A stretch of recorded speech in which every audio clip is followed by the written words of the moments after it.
सभापती महोदय, याच्यामध्ये वारंवार चंद्रपूर जिल्ह्यामध्ये एक तर आपल्याकडे जे ताडोबा अंधारी व्याघ्र प्रकल्प आहे, या प्रकल्पामध्ये राज्यामध्ये सर्वाधिक वाघ या ठिकाणी आहे। आता सातत्याने या ठिकाणी वाघांचे हल्ले होतात। इथे 11 मेच्या संदर्भामध्ये मिलिंद नार्वेकरांनी प्रश्न विचारला आहे। त्याच्या आदल्या दिवशी म्हणजे 10 मेला एकाच दिवशी मेंढबाळ नावाचं गाव आहे, त्या गावामध्ये 3 महिला त्या वाघांनी त्या ठिकाणी त्यांना मारलं।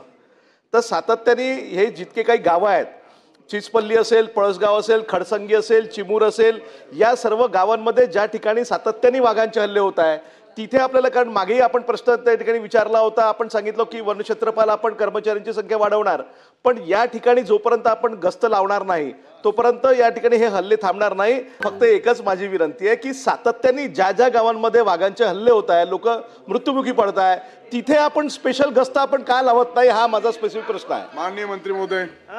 सभापती महोदय, सन्माननीय सदस्य बंजारे यांनी जो प्रश्न उपस्थित केला की विविध ठिकाणी वाघांच्या हल्ल्यांमध्ये मानवाचा मृत्यू होतो, ही गोष्ट खरी आहे। एकूणच आजवर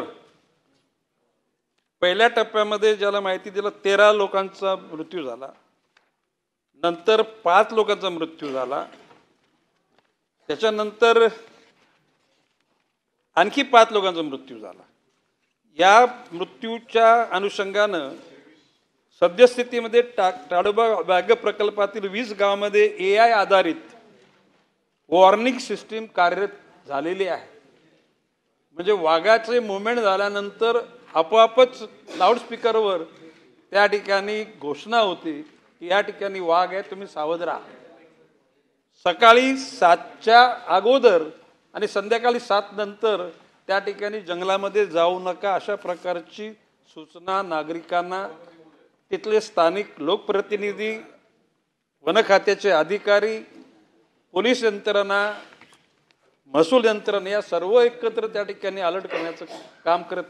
दुर्दैवानं मृत्यू घडतात, ही गोष्ट खरी आहे, ती नाकारत अर्थ नाही, परंतु त्याकरता नवीन यंत्रणा त्या ठिकाणी वापरून हे मृत्यू कायमचेच रोखले जातील यासाठी प्रयत्न आहेत।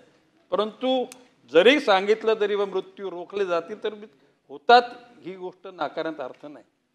आणि म्हणून वन खातं आणि तिथलं पोलीस खातं, महसूल खातं आणि विविध नागरिक संस्था आणि लोकप्रतिनिधी या सर्वांच्या सहभागातून त्या ठिकाणी लोकांमध्ये अवेअरनेस, जागृती करण्याचं काम चालू आहे।